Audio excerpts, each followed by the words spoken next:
Lily Dawson signed her name where the solicitor placed the silver-nibbed pen, watched the ink darken the paper, and understood with an almost physical clarity that she had just agreed to be transferred like furniture from one respectable house to another. The office smelled of dust, sealing wax, and the faint medicinal sharpness of old leather bindings. Behind the desk, Mr. Pritchard did not look at her face while he sanded the line of her signature. He looked at the margin where her mother had already signed in a hand as controlled as ledger columns. Magistrate Edmund Hale sat near the fire with his hat on his knee, broad hands folded over it, his expression patient in the manner of men accustomed to waiting out objections they had already priced into the outcome. He was 52. Lily was 24. No one spoke as if the arithmetic required comment. "Miss Dawson," the solicitor said at last, pushing the final page toward her, "the settlement penalty is standard and enforceable. 6 weeks from today, after banns are complete, the marriage proceeds.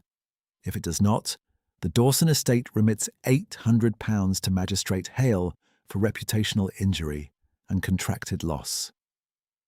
Her mother's voice arrived before Lily could answer, level as polished stone. "She understands figures, Mr. Pritchard. She understands obedience as well." Lily lifted her eyes to the window instead of to Agnes Dawson. A cart rattled over Bell Street outside, wheels hitting loose stone.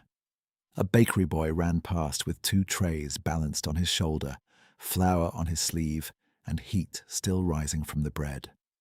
Ordinary motion, ordinary hunger. People whose names were not printed on legal paper that morning. "Do you assent?" Mr. Pritchard asked. Lily placed the pen down with care so that it did not stain the desk blotter. "I assent." Magistrate Hale rose, offered a dry nod as if acknowledging the conclusion of committee business, and said, "You will find my household orderly, Miss Dawson." "Disorder has never suited me." "As you wish, sir," Lily said. She did not look at her mother while they left. Agnes's gloved hand rested lightly at Lily's elbow as they stepped into the street, not guiding so much as claiming possession. The carriage waited at the curb. A coachman in Dawson livery held the door. Lily felt the city air on her face for 3 breaths. It tasted of soot, yeast, and rain that had not yet fallen. "I have arranged your fittings for Thursday," Agnes said once they were inside. "You will not require new books. You may bring 1 trunk. Your father's desk remains here. It belongs to this house." Lily kept her gaze on the passing shop windows. "Very well. You will cease visiting the circulating library this week. Idle reading encourages discontent." "I understand." "And you will not mention account ledgers at Hale House. Men dislike correction in front of servants."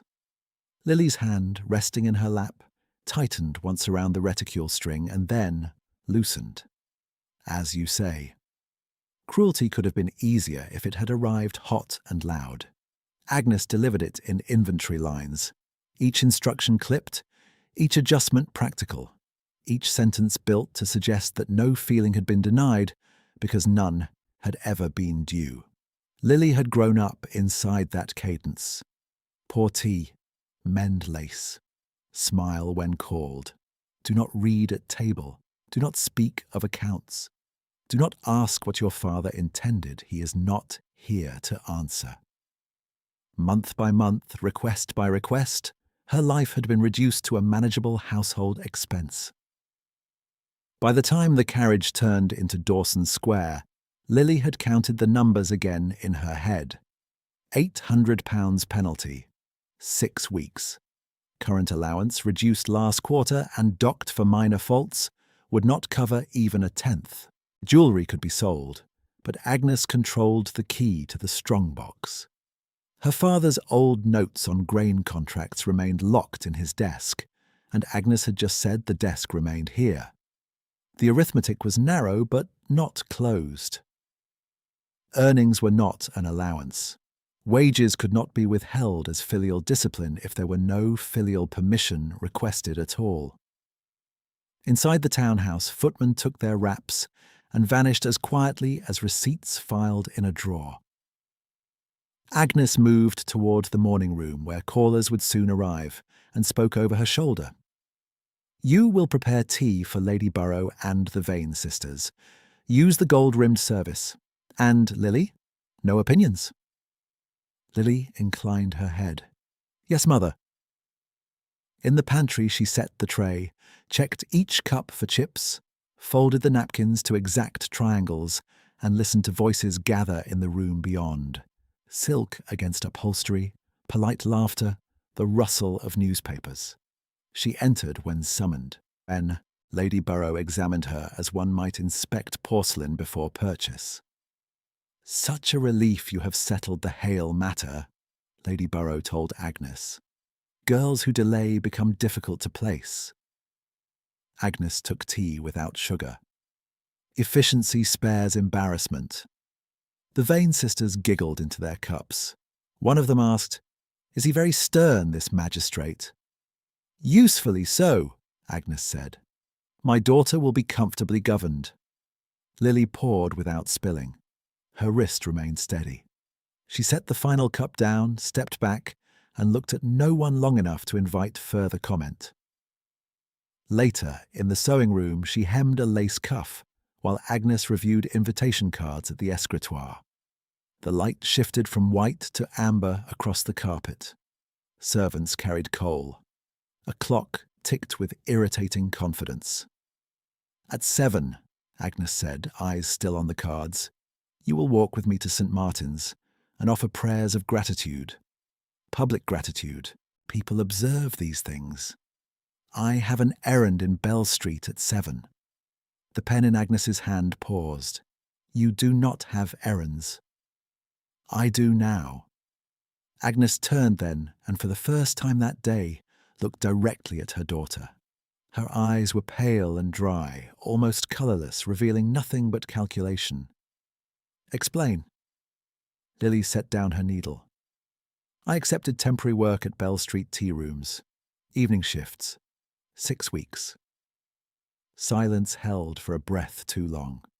Then Agnes smiled a small, bloodless smile that did not soften any part of her face. "You accepted work. Without consulting me." "Yes." Agnes returned to her invitation cards and resumed writing, as if annotating a minor household inconvenience. "You will resign at once. Magistrate Heir does not marry serving girls." Lily threaded the needle again. "Then he may release me from contract." "He will do no such thing. Neither will I." Agnes did not raise her voice. She did not need to. "This family is not in trade." "We have always been in trade," Lily said quietly. "Father bought wool and sold cloth. You preferred the drawing room while he balanced freight charges." Agnes set the pen down with deliberate care.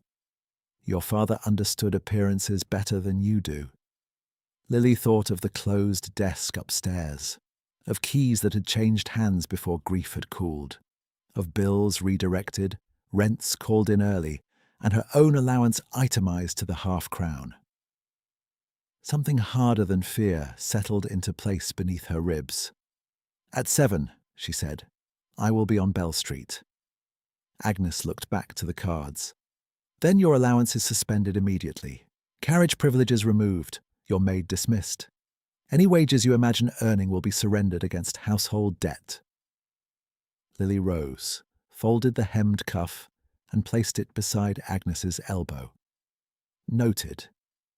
That single word landed between them like a door closed from the inside. She went upstairs to her room, removed the pearl earrings Agnes had insisted she wear for callers, and wrapped them in linen. In the wardrobe mirror, her face looked composed, almost indifferent. Only her hands betrayed the tremor she would not permit in public. She opened her small writing box, counted the coins hidden beneath the blotting paper, and separated them into 2 stacks, one for meals and laundry, one untouched for the settlement penalty she had already begun to think of as ransom. 6 weeks. The thought arrived clear, present, unadorned. 6 weeks to purchase her own refusal. At 6:30, she changed into a plain brown dress, pinned her hair tighter, and pulled a dark shawl over her shoulders. No maid came to button the back. No one offered a lantern. She took the narrow service stair, passed through the kitchen yard, and let herself out through the side gate before the front hall clock struck the hour. London at dusk moved in layers, market carts retreating, apprentices shouting last prices, lamps being lit one by one in windows above shops. Bell Street Tea Room stood between a stationer and a cobbler, its painted sign flaking at the edges, its front window fogged by steam. Inside, heat struck her cheeks immediately, along with scents of strong tea, baked apples, and yeast from the ovens in back. Mrs. Finch, proprietor and accountant in one brisk body, looked Lily up and down once and nodded. "You came. Apron is on the peg. We serve until 10. You drop a tray, you pay for it. You smile at rude men and speak plainly to kind ones. Names matter. Learn them." "Yes, ma'am." "Can you tally?" "Yes." "Can you carry 3 cups in one hand?" Lily picked up the tray, balanced weight against thumb and wrist, and crossed the room without a rattle. Mrs. Finch's mouth softened by a degree that in her looked almost like approval. "Good. Begin with table linen, then take the corner station." Lily tied the apron strings behind her waist. The coarse fabric scratched her palms. It was not elegant. It was not soft. It was wages. Through the front glass, as she laid spoons in straight lines, she saw a familiar carriage pass the end of Bell Street and slow for half a moment before moving on. Dawson crest on the door. No lantern raised in greeting. She did not flinch. She adjusted the sugar bowl, checked the till, and lifted her first tray as the evening crowd began to press in. Clerks with ink on their cuffs, 2 seamstresses sharing one pot between them, a labourer counting coins before he sat. No one here called her daughter. No one here called her burden. They called for tea, bread, clean cups, and the bill set down fairly. By the second hour, her shoulders burned. By the third, she had memorized 12 orders and 3 new names. Just before closing, when the room had thinned and the lamps reflected in the window like small, steady stars, she set a plate of scones before an elderly couple and heard the bell over the door ring once more, late and deliberate, as someone stepped in from the street and paused just inside the threshold. The man who entered at closing wore a railway porter's cap pulled low and carried a wrapped parcel under one arm. And when he saw the room, already half dark and chairs turned on tables, he removed the cap at once and asked whether he might purchase whatever bread remained unsold. His voice was roughened by cold. Not drink. Lily told him she could offer day-old loaves at half price, and he accepted without bargaining, counting coins into her palm with the exactness of a person to whom one missing farthing could alter tomorrow. When she handed over the parcel, their fingers did not touch. He thanked her, nodded to Mrs. Finch, and went back into the street, where fog had begun to gather low along the curbstones. The bell settled. The room was quiet again, except for crockery and the scrape of chair legs as the last tables were cleared. Mrs. Finch balanced the till while Lily wiped the brass edge of the counter, then checked each account line twice before closing the ledger. No sentiment entered the exchange. The books either reconciled or they did not. "You carried well tonight," Mrs. Finch said without looking up. "Do not hurry the corner turn near table 6. You lean left when tired." "I will correct it." "You have neat figures. Come 10 minutes earlier tomorrow and post the sugar deliveries." "Yes, ma'am." Mrs. Finch slid 2 coins across the counter. "Advance pay for the first shift. For supper and your walk home. Wages are Saturday. You are late now. Lily tucked the coins into the hidden seam of her cuff and untied her apron. The fabric left faint red lines at her waist. Outside, Bell Street had thinned to lamplight, carts and men carrying crates toward the market yards. But the city did not sleep early. It merely changed workers. She walked north with her shawl pinned close, passing shuttered milliners and one apothecary still lit, then turned into Dawson Square, where every house stood in orderly darkness except her mother's, where the drawing-room lamps remained bright, for callers who liked to be seen departing late. She did not use the front door. The side gate stuck in damp weather, and she had to lift it as she pushed. In the kitchen passage, Cook looked up from a basin and said only, "Supper left in the warming pan," then returned to skimming stock. News travelled in houses like theirs by omission as much as speech. No one asked where she had been. Everyone knew. Agnes Dawson waited in the breakfast room when Lily entered, still in evening silk, gloves removed, hair not yet unpinned. The household clock marked 10:30. A folded sheet lay beside her plate, weighted with the silver jam spoon. "You have returned," Agnes said. Lily set her shawl over a chair back. "Yes." "Your curfew remains 10 o'clock under this roof." "I left work when the room closed." Agnes touched the paper with one finger. "Then your slowness is expensive. I have revised your household account." Lily unfolded the sheet. It was a list in her mother's hand. Coal usage, laundry water, lamp oil, ribbon replacement for a bonnet she had not worn in 3 months. At the bottom, in firm black ink, allowance suspended until further review. Lily read the figures once and set the page down flat so the edges aligned with the table grain. "Noted," she said. Agnes rose. "You mistake stubbornness for agency. It is an expensive confusion." Lily did not answer. She ate standing at the sideboard after her mother left, bread and broth gone lukewarm, then carried her bowl back to the kitchen herself, because no maid had been assigned to her room after 7. Upstairs she mended one cuff by candlelight, and calculated again. If she spent only on food and boots, if wages remained steady, if no illness broke the pattern, 6 weeks could become arithmetic rather than fantasy. Morning began before dawn, with the coal scuttle striking the servant stair. Lily dressed in house grey, pinned her hair without assistance, and went down to prepare tea for Agnes's breakfast tray.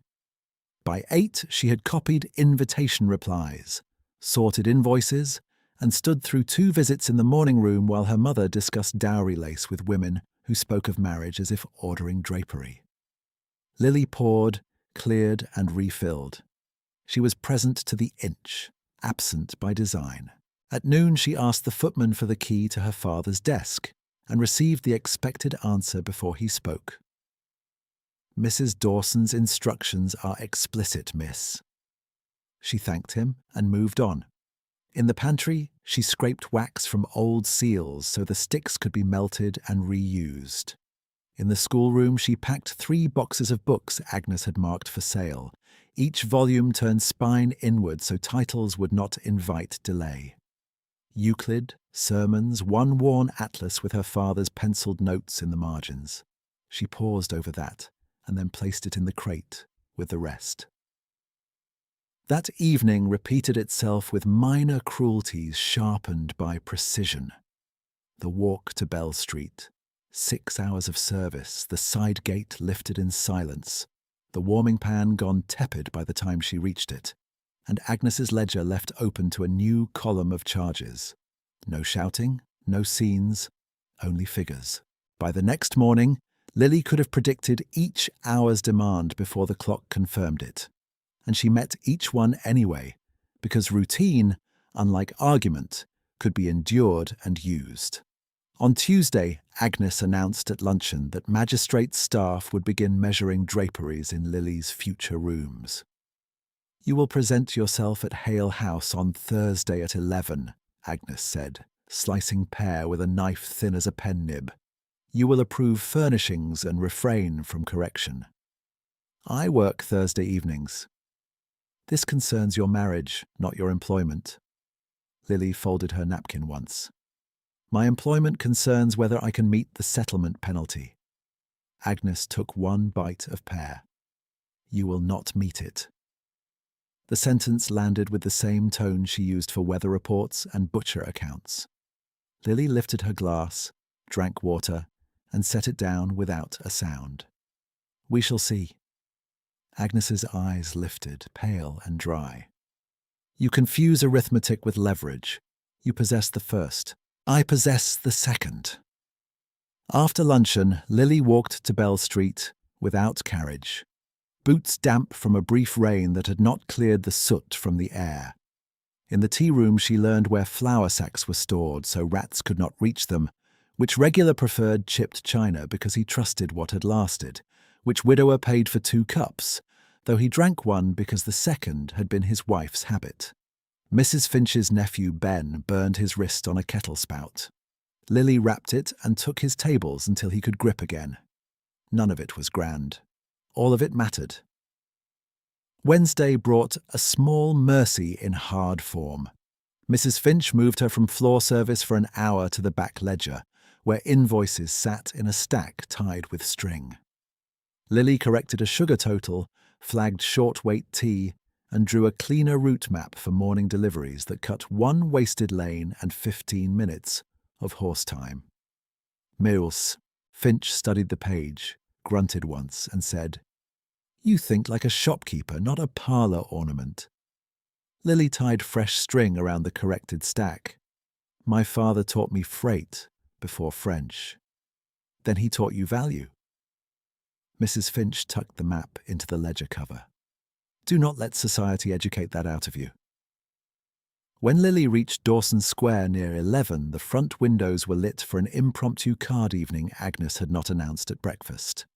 Through the glass, Lily saw 3 women in silk and 1 man she recognized from the magistrate's offices. She entered through the side gate as usual, but voices from the hallway reached the service passage before she could turn away. Her spirit is manageable, Agnes was saying, each word flat, almost bored. One must simply deny the audience she seeks. A woman laughed softly. And the tea-room labour? A phase, useful in a way. She will value order once she has sampled disorder. Lily stood in shadow until footsteps shifted back toward the card room. Her jaw tightened once. Then she moved to the kitchen, asked cook for stale crusts for tomorrow's pigeons, and thanked her as if nothing had been heard.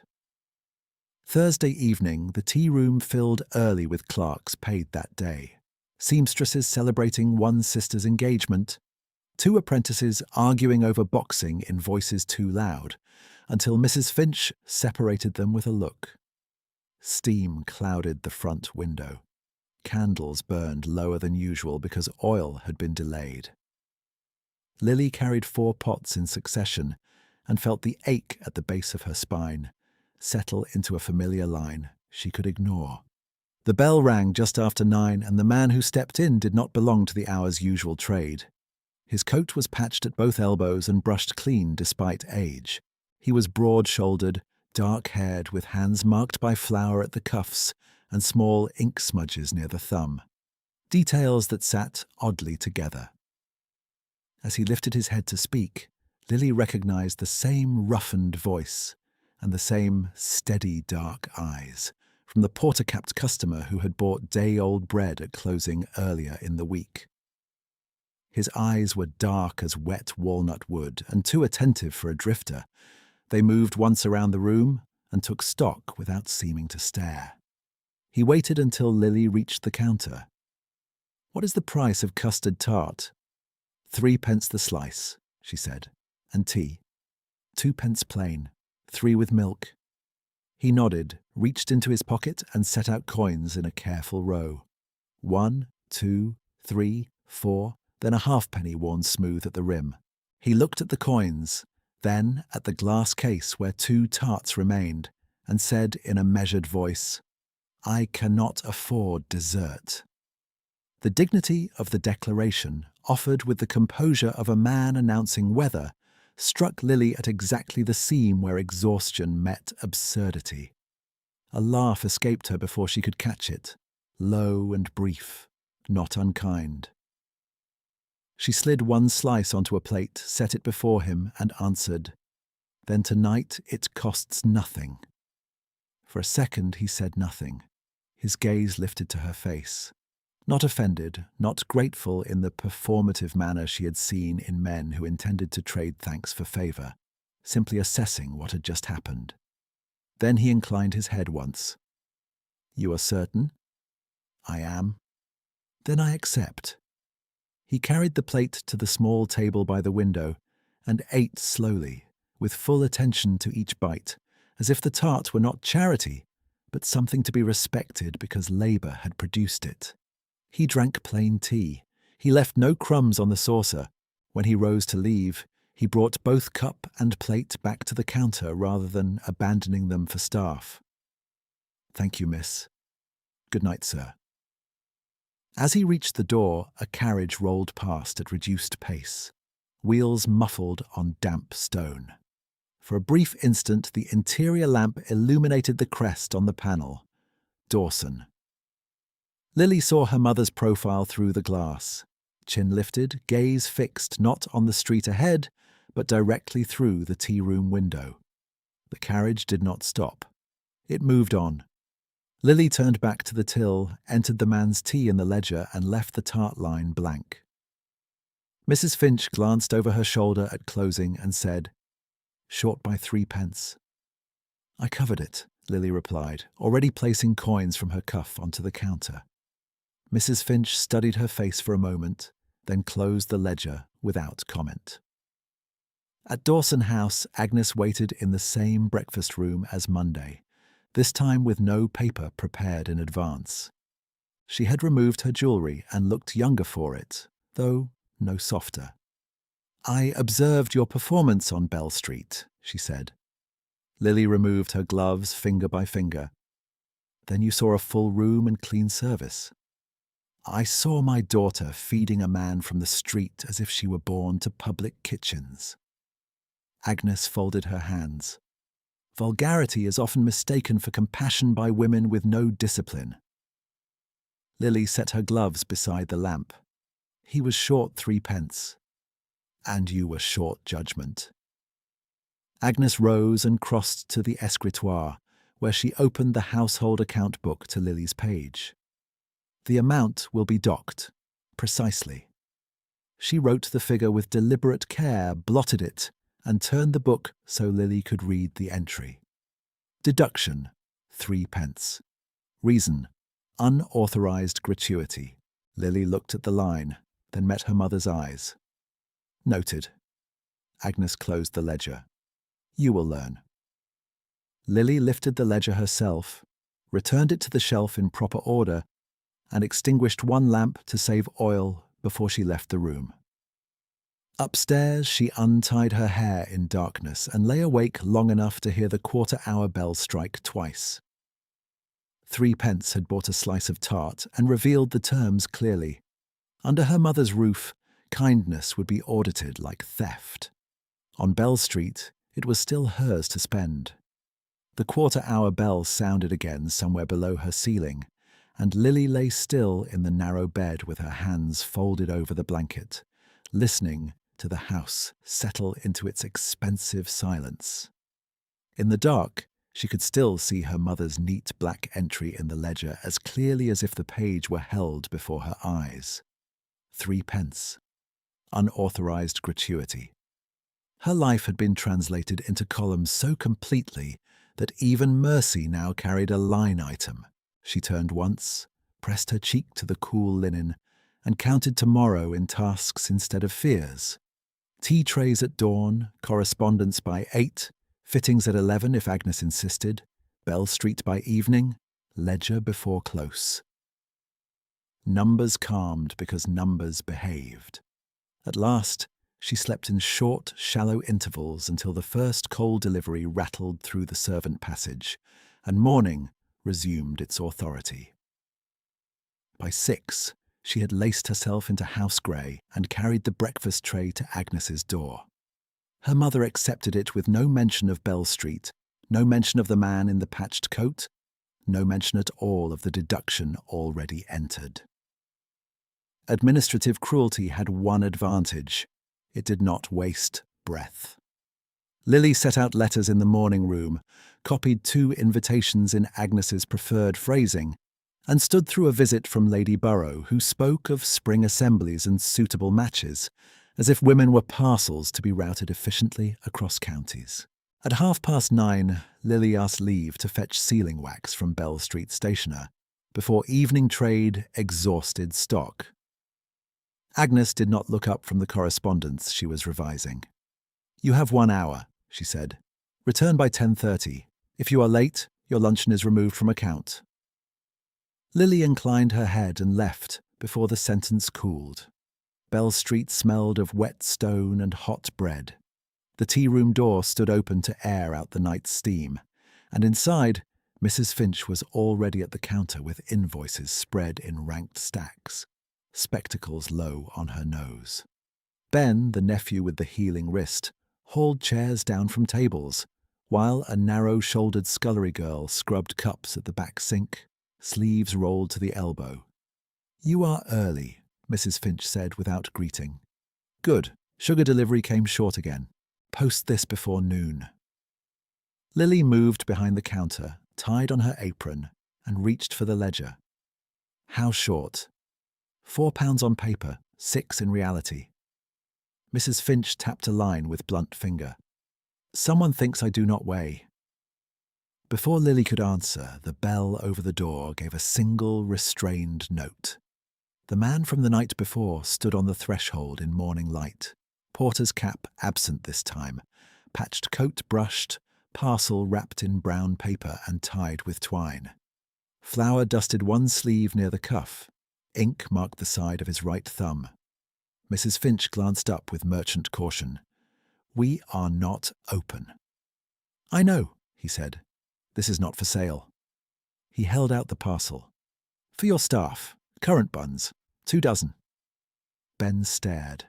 The scullery girl paused mid-scrub, soap up to her wrists.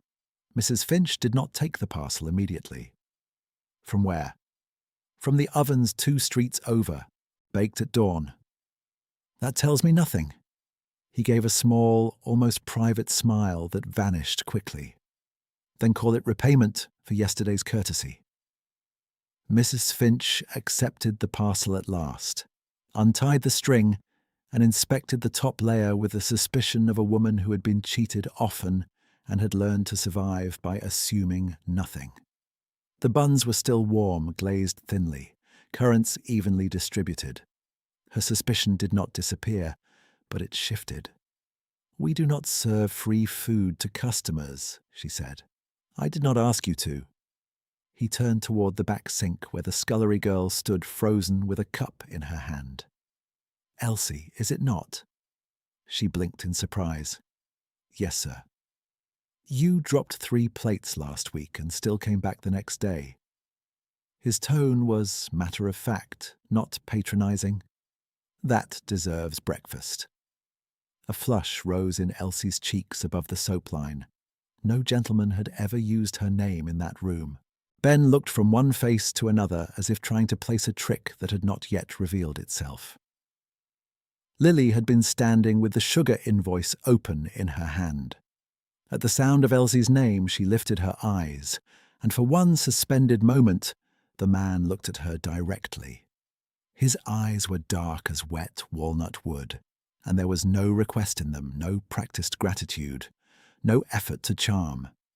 He seemed to be observing the angle of her wrist against the ledger, the way she had braced one hip against the counter to keep pages flat while reaching for weights with her free hand, the small corrections she made unconsciously before any stack could slip. Not prettiness, precision. She was suddenly aware of the red marks the apron strings left each night at her waist, of ash under one fingernail from the morning grate, of the absurdity of caring whether any of that was seen. She closed the ledger. "Your account was settled yesterday," she said. "I am aware, miss." "Then this is unnecessary." "Most decent things are." Mrs. Finch cut across before the exchange could gather shape. "If you are finished gifting my kitchen, Mr. Gray," he said. "Nathan Gray." "Mr. Gray, then. We open at 11. He nodded once, set one coin on the counter and added, "For tea to go, when it is legal to sell me one." Then he stepped back into the street and was gone before steam clouded the glass again. The room stayed quiet for a beat too long. Ben reached first, tore a bun in half, and burned his fingers because he could not wait. Elsie laughed under her breath, then clapped one soapy hand over her mouth as if laughter required permission. Mrs. Finch retied the string around the parcel, less tightly this time. "To work," she said. "Kindness does not scrub cups." But she set one bun aside near Lily's ledger place, without comment. Lily carried the sugar invoice to the back table and entered the shortage line in neat figures. Her pulse had not yet returned to ordinary pace. She told herself it was only the rush of the morning, only the speed with which the room changed, when unexpected generosity entered it. By the second week of March, she had learned to distrust every sensation that felt like hope. She returned to Dawson Square before the hour expired, submitted to luncheon talk about draperies, and spent the afternoon mending lace cuffs while Agnes reviewed call lists. No accusation came, no mention of Bell Street, no hint that her mother had any idea what had passed that morning.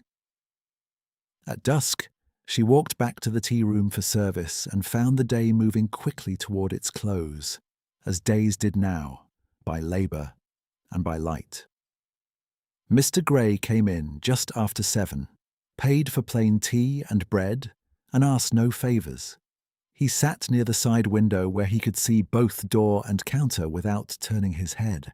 When 2 railway clerks bickered over a missing coin, he shifted his chair 1 inch to make room for a passing tray, before Lily asked. When Elsie nearly dropped a stack of saucers, he rose, steadied the top plate with 2 fingers, and sat again, as if the interruption had been no interruption at all. He spoke little. He watched everything. 3 days passed before Lily saw him outside Bell Street, and when she did, it was in a place where none of his details fit together. She had been sent early to St. Martin's with a folded note for the vicar's housekeeper, one of Agnes's small public acts of virtue delivered by private hand.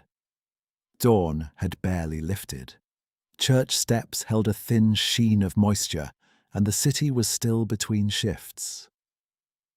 On the far side of the square, a man in a patched coat stood beside the side entrance where parish bread was unloaded. A sack lay at his feet. Flour marked his cuff. He was speaking with the verger in low tones, then writing something in a small notebook with quick, exact strokes, before tearing out a page and handing it over. Lily slowed without intending to. Mr. Gray turned at the movement. For a second she thought he would pretend not to know her. Instead, he gave a short nod of recognition and stepped back to let 2 women pass with baskets. "Miss Dawson," he said formally. "Mr. Gray." Neither asked what the other was doing there at that hour. The verger hauled the sack inside. Mr. Gray tucked the notebook into his coat and lifted another sack to his shoulder, with practiced ease that did not match the ink on his hand. "You are out early," Lily said before she could decide whether to speak. "Bread does not wait for noon." "No," she said, "it does not."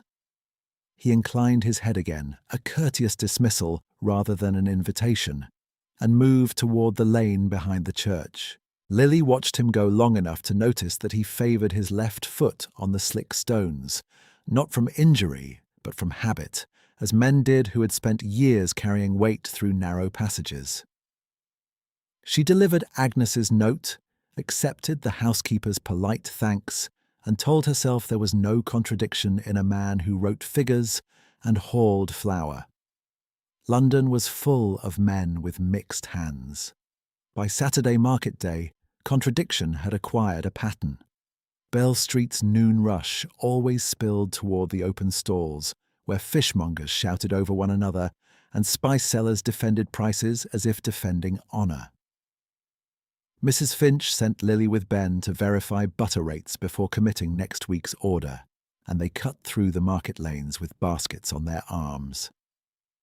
At the grain stand near the pump, Lily heard a voice she now recognised even before she saw the speaker. "Your barley quote assumes last month's river freight, Mr. Gray was saying to a red-faced merchant whose apron strained at the ties. "The canal levy dropped on Tuesday. You are charging old risk on new conditions." The merchant snorted. "You lecture me on transport in a coat like that?" "I lecture you on arithmetic." Mr. Gray rested one hand on a sack as if testing Phil by touch. "At this margin you lose honest customers and keep only the desperate. That is poor trade." The merchant looked prepared to argue further until he noticed 3 nearby buyers listening. He named a lower price with visible reluctance. Mr. Gray nodded, loaded 2 sacks across his shoulders, and stepped aside for an elderly woman to reach the scales before he took his own order ticket. Ben leaned toward Lily. "He talks like a broker." "And carries like a porter," Lily said. They bought butter at the best rate Mrs. Finch would accept and returned to the tea room in time for afternoon service. Mr. Gray appeared near closing with a question that seemed simple until its edges sharpened.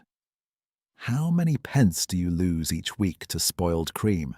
he asked as Lily set down his cup. She blinked. "I do not discuss house accounts with customers." "Then discuss waste in general." "Why?" "Because waste closes shops faster than debt." She studied him for one beat. 2 pints this week, 3 last, because the Tuesday delivery sat in sun. "Delivery at what hour?" "Near noon." "Too late," he said. "Dairy's clear by 7. You're buying heat." She should have ignored the comment. Instead, she heard herself say, "Our carter serves 6 streets. We are stopped for." "Reorder the route." "Mrs. Finch has had that route 10 years. 10 years can still be wrong." Lily drew herself up, formal as a drawing room again. "Mr. Gray, I have trays to carry."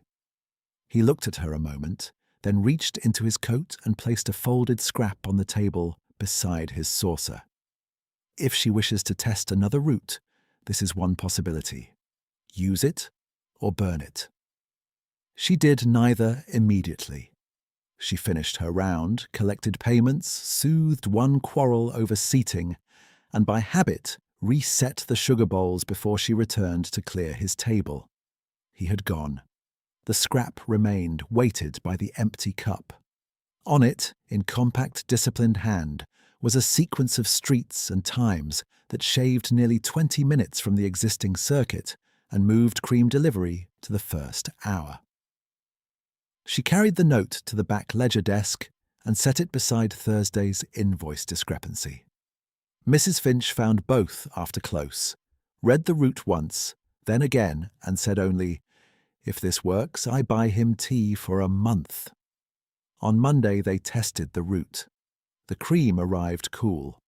By Wednesday, spoilage dropped to nearly nothing. Mrs. Finch did not praise extravagantly. She entered new numbers in the ledger, tapped the margin where loss had narrowed, and left a second currant bun near Lily's place at dawn, without saying why. Through these days, Mr. Gray kept appearing in the seams of her schedule as if the city itself were arranging intersections she had no time to seek. At church, steps before light. At market, with grain rates on his tongue and flour on his sleeves. In the tea room, with practical questions no idle man would ask. Once, in late afternoon, she saw him carrying a crate of chipped mugs into an alley behind a rival shop that had mocked Bell Street's prices the week before. He did not look around for applause. He set the crate down, signed a paper against the wall with the same compact hand, and vanished into traffic. Lily noticed. She did not pursue. Curiosity was a luxury with cost attached, and she had 6 weeks shrinking 1 coin at a time. Still, on Thursday night, when he stood to leave and paused long enough to say, "Miss Dawson, your corner turn no longer leans left when you are tired," she felt the smallest shift under her ribs. Not fear, not safety. Something narrower and harder to name. Recognition, perhaps. Not of who he was, of how closely he had been paying attention. Recognition, perhaps, was too generous a word for a man she did not know. Yet, the remark followed Lily home through the damp lanes, as persistently as lamp smoke. Your corner turn no longer leans left when you are tired. It was a practical observation, nothing more. Still, she heard in it the same precise attention with which he had revised delivery routes and weighed grain prices in open market, and she disliked how sharply that attention unsettled her. At Dawson Square, she lifted the side gate and found Cook, waiting in the passage with a folded napkin over one arm, as if she had been standing there for some time. "Mrs. Dawson requests you in the morning room," Cook said softly. "At once." Agnes sat upright beside the unlit grate, evening correspondence arranged in exact stacks on the table at her right hand, and a gossip circular spread open on her lap. The room smelled of stale rosewater and cooling coal. She did not offer Lily a seat. "Bell Street has become talkative," Agnes said.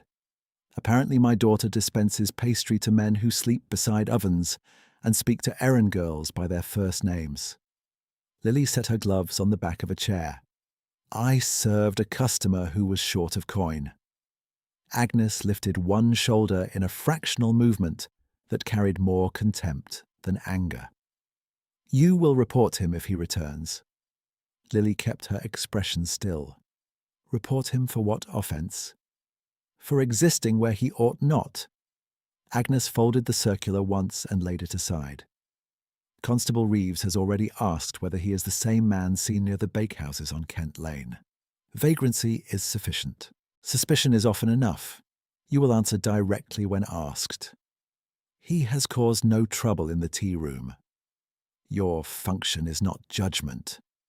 Agnes's voice remained level, bored almost to languor.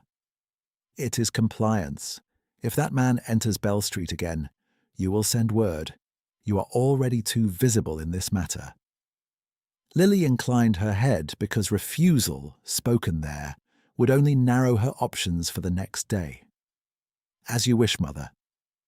Agnes resumed her letters before Lily reached the door. "And Miss Dawson," she added without looking up, "charity paid in public is vanity. Do not confuse performance with virtue."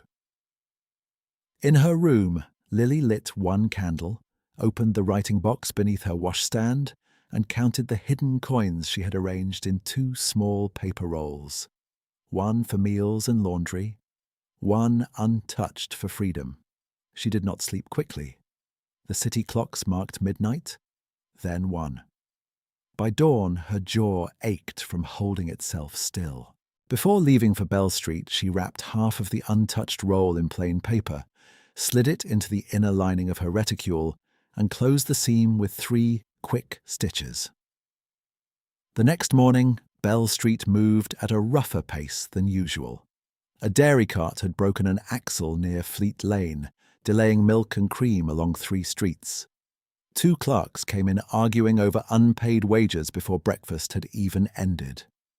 Ben dropped a stack of saucers when a customer barked at him for weak tea. Mrs. Finch was in no mood for softness. "Watch your hands, boy," she snapped, then turned to Lily. "Kent Lane's bakery sent no morning buns. No note either. Go and ask whether they have forgotten commerce." Lily tied her apron tighter and crossed through the alley behind the stationer, past stacked crates and damp brick walls furred with soot. Kent Lane Bakehouse stood with its side door propped open, heat pouring out in waves that smelled of yeast and scorched sugar. Inside, trays clattered. Men shouted weights over the roar of ovens. And near the flour bins, a young baker with fair hair and a split seam in his cuff, stood rigid while the foreman addressed him in a voice built to carry. "You are dismissed, Pike. Collect what is owed and leave the key." The boy, no boy, Lily corrected herself, perhaps 19, perhaps 20, did not move. "Mr. Hollis, I told you. The arrears were covered by Monday. I had the envelope." Mr. Hollis wiped both hands on his apron, leaving pale streaks. "Your landlord says otherwise. 2 weeks unpaid and my reputation discussed in lodging houses before sunrise. Your name was linked to that grey fellow hanging about our rear ovens. I will not have it." At the name, heads turned. A man near the peel table muttered, "Saw them speaking, I did," with the easy certainty of someone who preferred rumour to fact. Pike's face went white around the mouth. "I spoke to him once about coal prices. In the street." "You may explain to your next employer." Hollis held out his palm. "Key." Pike unhooked the small brass key from his cord and placed it in the foreman's hand, with fingers that shook once and then steadied. He stripped off his apron, folded it with care that made the scene worse, and walked toward the side door. When he saw Lily standing there, he halted, embarrassed and defensive in the same breath. "I am expected at Bell Street," Lily said, because she could not think of a sentence that did not insult him with pity. He gave a hard little nod. "Then tell Mrs. Finch there will be no delivery today." She followed him into the alley. "Mr. Pike." He stopped with his back to her. "It is Thomas." "Mr. Thomas Pike, then. What happened to the rent?" He laughed once without mirth. "Vanished, according to Mrs. Clegg. She says I promised payment and brought none. Now she wants arrears by tonight or my trunk in the street." He turned then, eyes red-rimmed and furious at being seen this way. "And because Gray was seen near our doors, everyone thinks I lent him coin. Cheap story, convenient story." Lily heard Agnes's instructions in her head with unsettling clarity. "Report him. Suspicion is often enough." She looked at the narrow alley, the damp mortar between the bricks, Thomas Pike's folded apron under his arm and nowhere to carry it. Practicality entered first, as it always did. "How much?" he blinked. "What?" "The arrears, exact amount." £1.12 and 6. Shame sharpened his voice. "I do not ask alms, miss. I did not offer alms, I asked a figure." She turned before he could answer again and walked back to Bell Street, with her pulse striking too hard at her throat. In the pantry she took her shawl from the peg, slipped into the narrow back room where spare crockery was kept, and loosened the 3 stitches in her reticule lining with the tip of a small kitchen knife. The paper-wrapped half-roll she had brought from home dropped into her palm, heavy and warm. Weeks of refused pastries, mended gloves, cold suppers eaten standing. She tucked the packet into her sleeve and returned to the counter. "Mrs. Finch," she said, "Kent Lane has a staffing error. Delivery delayed 1 hour." Mrs. Finch glanced up from the till. "An error?" "Temporary. I will fetch buns myself if needed." "You will not carry trays across 2 streets in that rain." Mrs. Finch waved her toward table 4. "Pour tea. I will send Ben."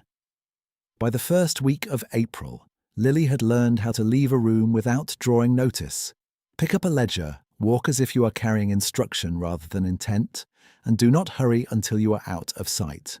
She crossed to Clegg's lodgings just past noon, when kitchen maids queued for turnips and no one watched upper windows.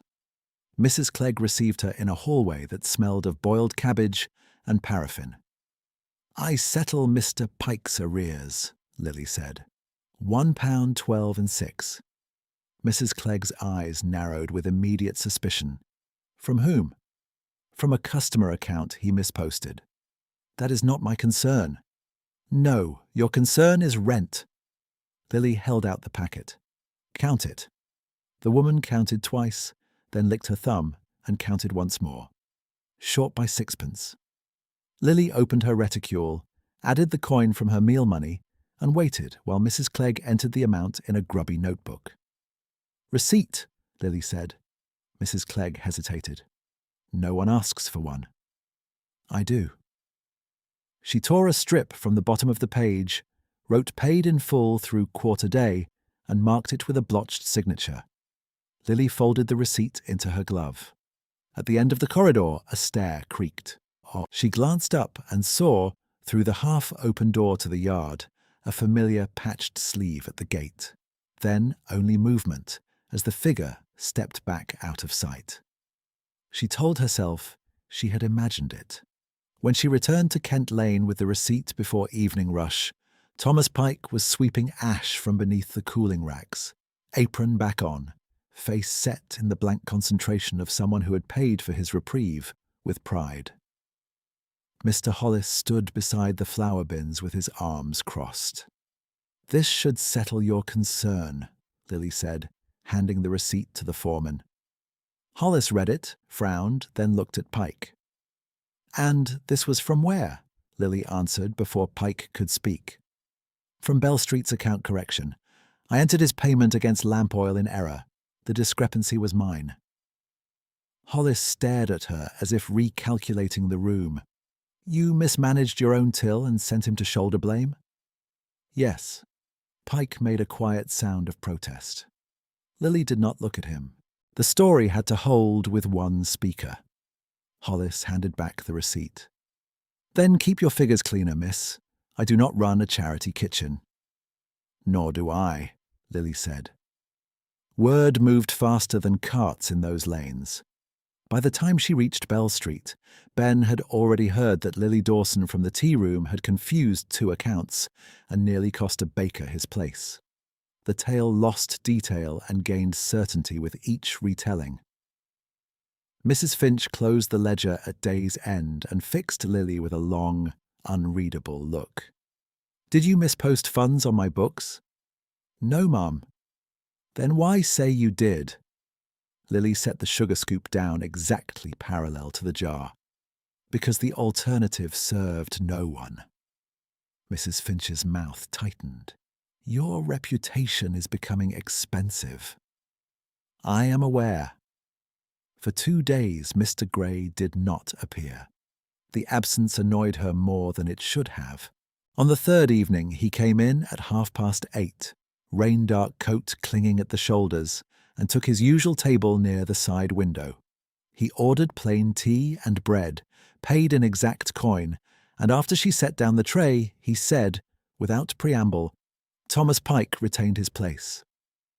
Lily kept her hand on the teapot handle. He did. "You paid Clegg's arrears." She looked at him then. "How would you know that?" "I was at the gate when you asked for a receipt." His voice remained even. "You were not meant to spend your settlement money on my shadow." The words struck with the precision of a ruler laid flat on skin. She set the pot down carefully. "It was not for your shadow. It was for a man with no wage and a landlord with no patience. He was accused because of me. He was accused because accusation is cheap." Her voice stayed low, formal. "Do not make vanity of it, Mr. Gray." A flicker moved across his face, too brief to name. He reached inside his coat and placed a folded banknote beneath the edge of his saucer. "Take this." "No." "It replaces what you spent." "No." "Miss Dawson." She stepped back from the table. "My accounts are mine." For a moment he held her gaze, then drew his hand away and tore the note once, twice, into narrow strips he placed in his empty cup. "As you choose," he said. She returned to the counter with her pulse unsteady and found Mrs. Finch watching from the ledger desk. No comment came then, but when the room closed and shutters were drawn, Mrs. Finch called Lily to the back office where invoices were kept and shut the door behind them. "Constable Reeves was here at dusk," she said. "He asked after Gray. He asked after you." Lily stood very still. "What did you tell him?" "That I run tea, not investigations." Mrs. Finch tapped the ledger. But your mother sent a message at noon. She requests your presence at Dawson House before 10. Not after. Before. The walk home seemed shorter than usual, though each stone felt sharply under her soles. At the side gate she found the latch newly oiled and silent. A maid she did not know met her in the corridor and said, "Mrs. Dawson is in the study with Magistrate Heir." Lily crossed the hall and reached for the study door, then stopped as voices carried through the panel in tones too measured to be accidental. Magistrate Heir spoke first, patient as ever. "Your daughter appears reluctant." Agnes answered in the flat cadence Lily had known since childhood, every word clipped to utility. "Reluctance is irrelevant. Her signature secures your borough influence and my annuity. Affection is not a term in this agreement." A pause, then Heir again. "If she objects after the wedding, management may become inconvenient." "She will adjust."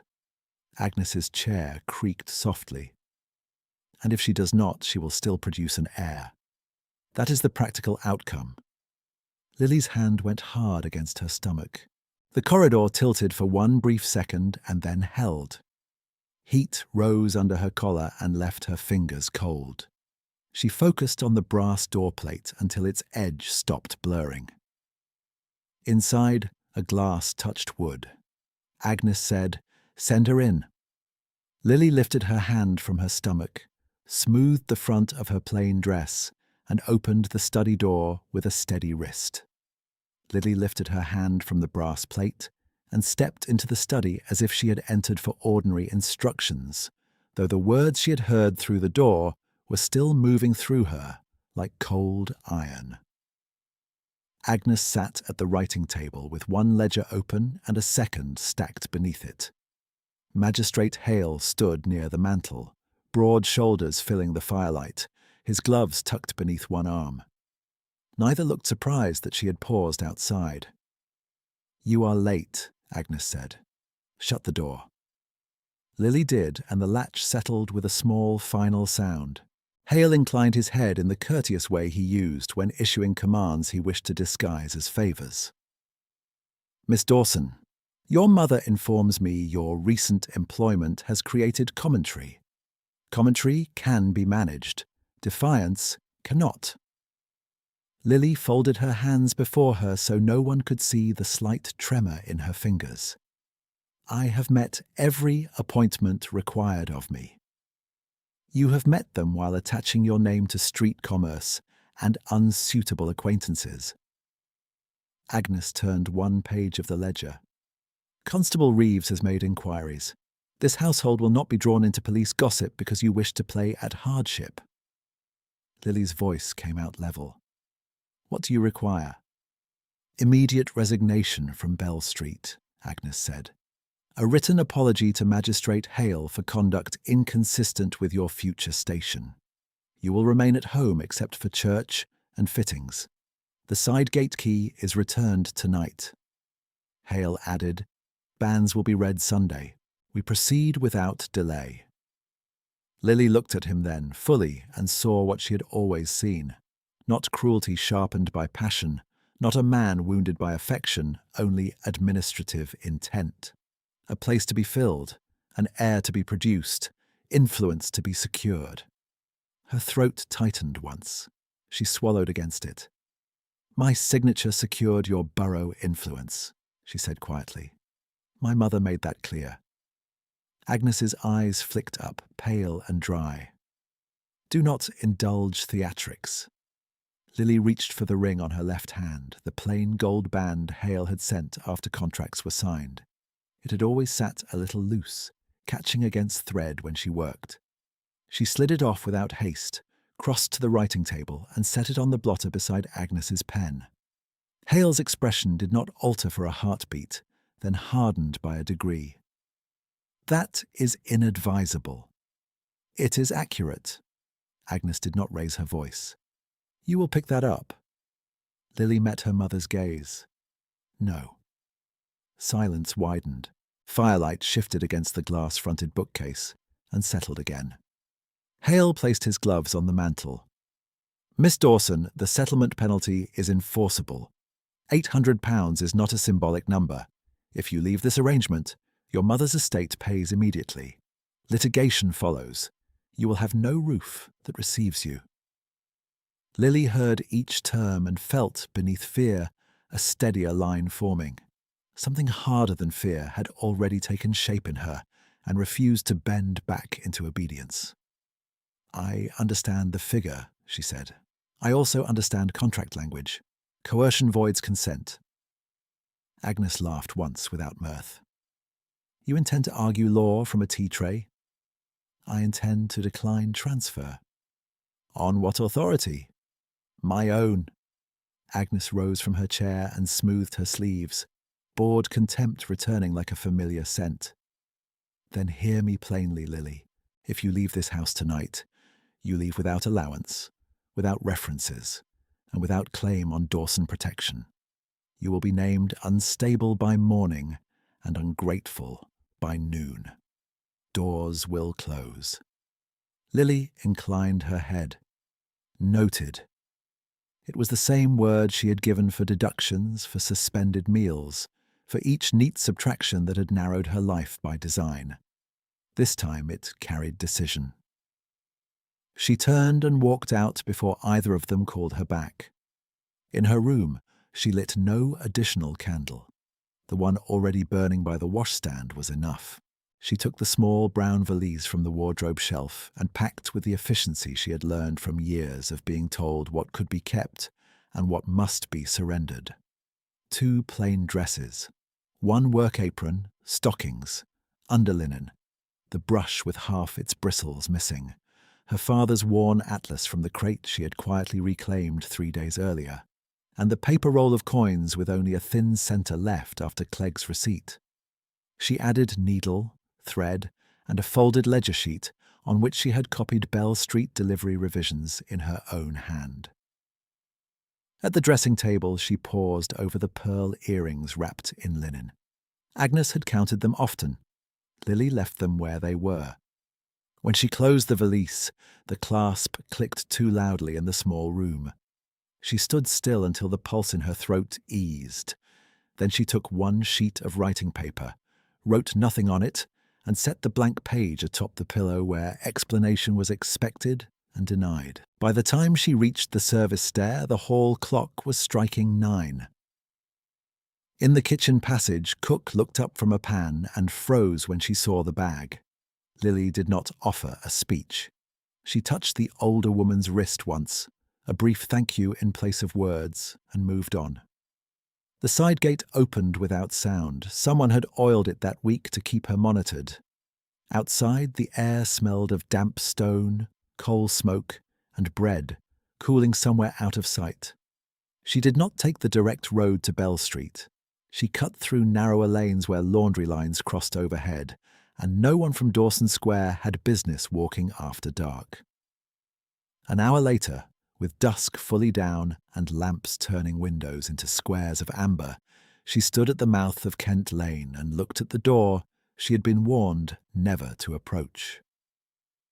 A Dawson daughter did not enter bakehouse yards. Respectable women purchased from front counters and left by carriage. Respectable women did not knock at service doors carrying their own bag. Heat rolled out through cracks around the frame. Flour dust marked the threshold. She lifted her hand and struck once, firm. Footsteps approached from within. The door opened. Mr. Gray stood there in shirt sleeves, patched coat gone for the evening, forearms dusted with flour to mid-elbow. Behind him, the bakehouse moved in layered motion. Racks, embers, cooling loaves, a boy carrying trays. He took in the valise, her bare left hand, and the set of her jaw in one measured glance. "I require work and a room," Lily said. His eyes held hers for a breath that felt longer than speech. "Both are ready." No flourish, no question. He stepped aside. She crossed the threshold. The cost arrived quickly and without drama. Her boots and hem took flour within minutes. Her shoulders learned the weight of dawn trays by midnight, because one worker had not come. and another had split a thumb on a crate nail. She carried pans to the wash, swept near the proofing bench, and wrote weights in the margin of a flour invoice when asked, because no one else on shift had a clean hand. Near 1 in the morning, a grey-haired woman named Mrs. Keene, housekeeper for the rooms above the bakery office, gave Lily a narrow bed under the eaves, a chipped basin, and one folded blanket that smelled of lye soap and lavender gone faint with age. "You may bolt from inside," Mrs. Keene said. "Breakfast bell at 6. If you intend to stay, bring your cup down. We do not waste water washing extras." "I intend to stay," Lily replied. She slept in her dress for 2 hours, woke before the bell, and sat on the edge of the bed while dawn thinned the window glass from black to pewter. Her hands were raw at the knuckles. Her future remained legally hazardous, socially ruinous, and financially uncertain. Yet when she breathed, her chest did not feel caged. Downstairs, the bakery had shifted from night labour to morning order. Carts lined in the yard. Boys loaded baskets by district. Mrs. Keene handed Lily tea strong enough to wake bone and set her to slicing yesterday's loaves for pudding trays. At 7, Mr. Gray passed through the workroom in the patched coat she had first seen, gave 2 quiet instructions to the oven man, and vanished toward the front offices. At 8, a messenger arrived with sealed papers. Mr. Gray read them, nodded once, and told Lily, "Counting room, now, if you please." She wiped her hands, followed him through a corridor that smelled of ink and warm sugar, and entered a small office panelled in dark wood, ledgers stacked to shoulder height on both walls. A high window admitted pale light. On the central desk lay 3 documents already sanded and ready for signature. He closed the door, but did not lock it. Then, with the same unhurried precision she had come to recognize, he removed the patched coat and placed it over the back of a chair. Beneath it, he wore a well-cut waistcoat of plain dark wool, the quality visible only when one knew where to look. Clean seams, hand-finished edge, no frayed thread. He sat, uncapped a heavy silver-nibbed pen, and signed the top order in a full, decisive hand she had seen only in fragments before. He looked up. "My name is Nathaniel Ashcombe," he said. "I own this bakery and the 3 adjoining houses, including the one where your mother pledged your dowry." The room seemed to reassemble itself around that sentence. Flour on his cuffs at St. Martin's, ink on his thumb at dawn, commodity arguments in market lanes, questions about spoilage and roots, the torn banknote, constable inquiries that never became arrest. Every contradiction did not vanish. It aligned. Lily kept her hands folded so they would not reveal the shock that ran through them. "Ashcombe," she repeated, the name quiet in her mouth. "Yes." "Then Mr. Gray was a lie." "A working name," he said. "Not for amusement." She studied his face, now stripped of one layer but not transformed into someone else. The same dark eyes, attentive and unsentimental. The same measured economy and movement, as if wasted gesture offended him.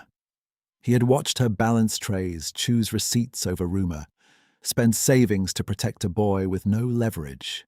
He had watched while saying less than he knew. "What do you require of me, Mr. Ashcombe?" she asked. His answer came without delay. "Accuracy, endurance, partnership in work if not yet in trust, and your consent before any legal action is taken in your name." Outside the counting room, a cartwheel struck cobble and shouted for right of way. Inside, the pen lay across signed paper between them, black ink still drying at the edge of his name. Lily felt the old instinct to step back from any arrangement shaped by power. She also felt, with equal clarity, that this man had opened a door when refusal would have cost him nothing. She lifted her chin. "Then we begin with accounts." Nathaniel Ashcombe inclined his head once, not as superior acknowledging compliance, but as one professional recognizing another. "Agreed," he said. Lily pulled the nearest ledger toward her, opened it to the debt schedules, and felt the old steadiness return in the presence of figures that could be tested. Nathaniel watched her scan the pages, not interrupting as she traced the Dawson obligations line by line. Mortgages rolled into annuities, promissory notes secured against property Agnes did not fully own, and, at the bottom, a transfer instrument prepared but unsigned. "You can purchase these within the day," Lily said. "I already instructed it at dawn," he replied. "Nothing is final without your consent." She looked up. "Why mine?" "Because your name was used as collateral without free assent. If I move without you, I repeat the injury in cleaner handwriting." That answer landed harder than any declaration could have done. She reached into her glove and placed Thomas Pike's rent receipt on the desk. "File this with staff records," she said. "Hollis will trust him while paper exists." Nathaniel took the strip, read the cramped line from Clegg's lodgings, and set it beneath a brass weight. Filed. A knock sounded. Mrs. Keene entered with a tray and a small parcel wrapped in plain linen. "From Dawson Square," she said, placing both on the table. "Delivered by a kitchen woman who would not cross the threshold." Lily knew the knot before she touched it. Inside lay the pearl earrings she had left behind, the side gate key on a narrow ribbon, and the blank page she had placed on her pillow, folded once and returned without a word. No note accompanied them.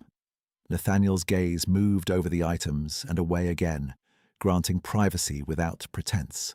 Lily closed the cloth and tied it firm. "Return key and ribbon to the sender," she said to Mrs. Keene. "I require neither." By the following afternoon they sat once more in Mr. Pritchard's office, where dust and sealing wax smelled exactly as they had 6 weeks earlier, though the room no longer seemed arranged against her. Mr. Pritchard kept his spectacles low as he reviewed affidavits, his voice precise from habit rather than kindness. "Miss Dawson states she signed under direct financial coercion and threat of confinement," he said. Magistrate Hale's representative failed to disclose contingent annuity terms between parties with adverse interests. That is procedural fraud by omission. The settlement is voidable and, with Mr. Ashcombe's debt acquisition, practically void. Hale himself did not come. He sent a barrister with careful cuffs and a cautious expression. Agnes did come and sat rigid near the fire with her gloves still on, as if she expected to leave before any stain could touch her. "This is melodrama dressed as law," Agnes said. "My daughter was provided for." Lily kept her hands flat on her knees. "I was priced." Mr. Pritchard nodded once, as if confirming a sum. He opened a drawer and removed a small envelope. "The engagement ring deposited on Mrs. Dawson's blotter was delivered to Chambers this morning. Magistrate Hale declines return and waives personal claim to avoid further public proceedings. The object is legally yours, Miss Dawson." Lily took the envelope, felt the circle of gold through paper, and set it back on the desk. "Sell it," she said. "Apply proceeds to clerk wages at the parish school." Agnes turned her head then, a sharp movement that failed to become speech. The barrister cleared his throat and signed where indicated. Mr. Pritchard sanded signatures, blotted each page, and applied his seal with final, dull pressure. "There remains the matter of Constable Reeves's inquiry," he added. Nathaniel laid down a folded report. "Closed this morning. No vagrancy charge, no criminal finding.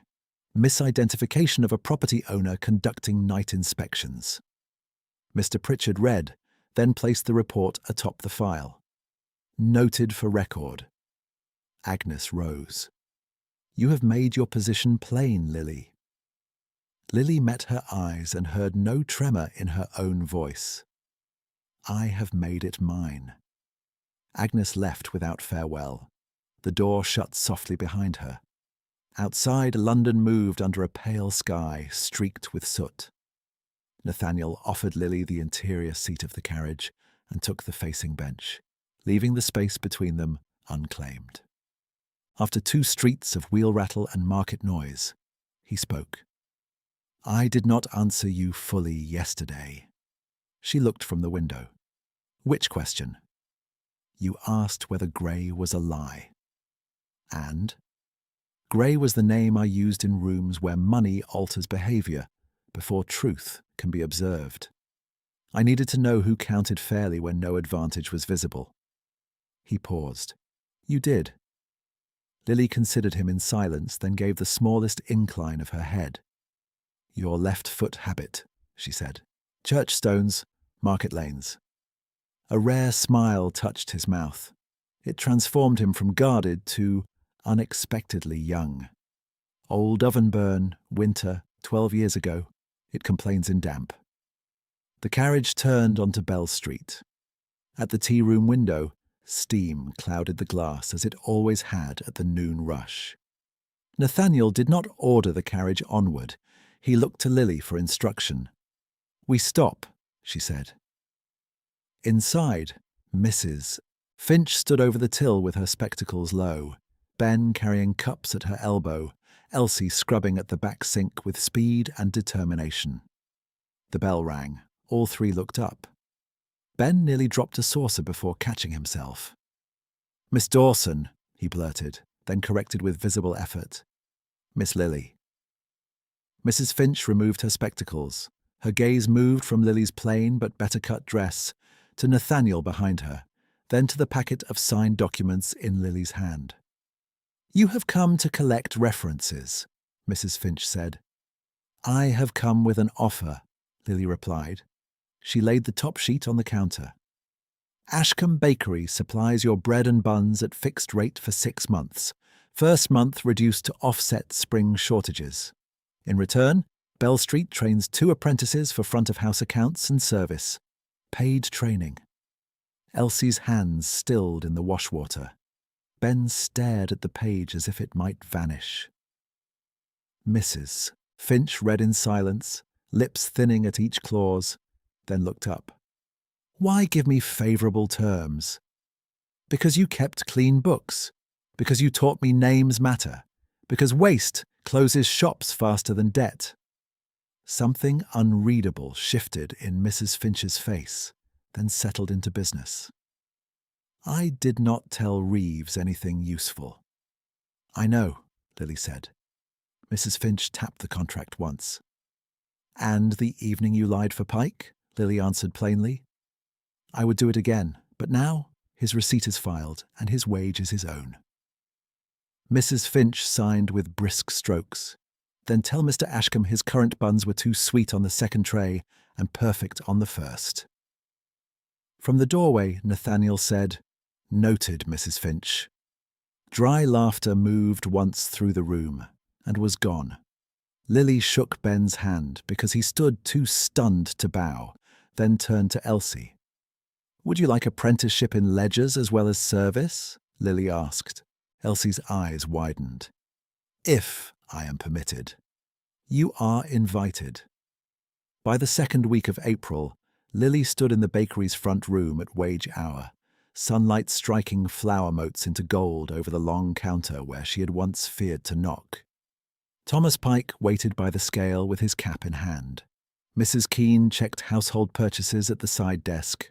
2 new apprentices copied inventory under Lily's direction, ink on their fingers and concentration in their faces.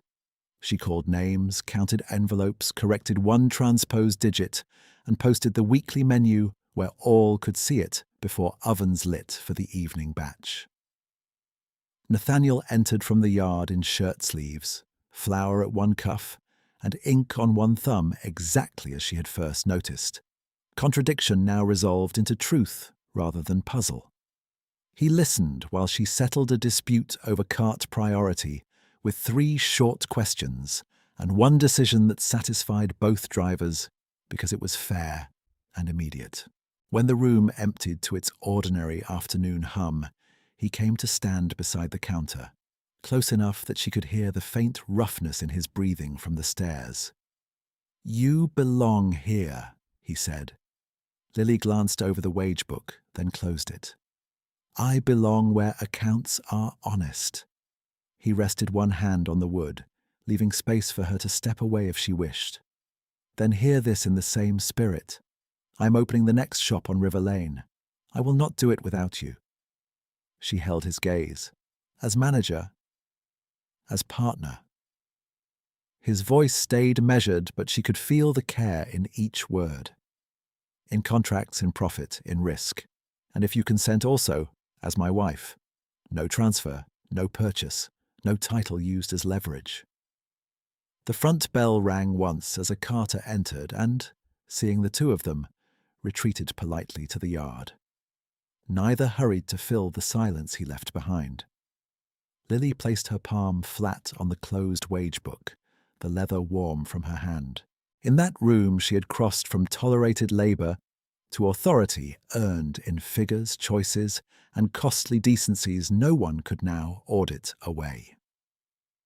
She thought of the blank page returned from Dawson Square, of the ring sold for school clerks, of a side gate key sent back unused, of a tart that had cost 3p and altered the shape of her life. "Yes," she said, "on equal terms." Nathaniel exhaled, not triumph, not relief alone, something steadier. He offered his hand across the counter. She placed hers in it, and together they turned as Mrs. Keene re-entered with the afternoon ledger and waited, unsurprised, for instructions.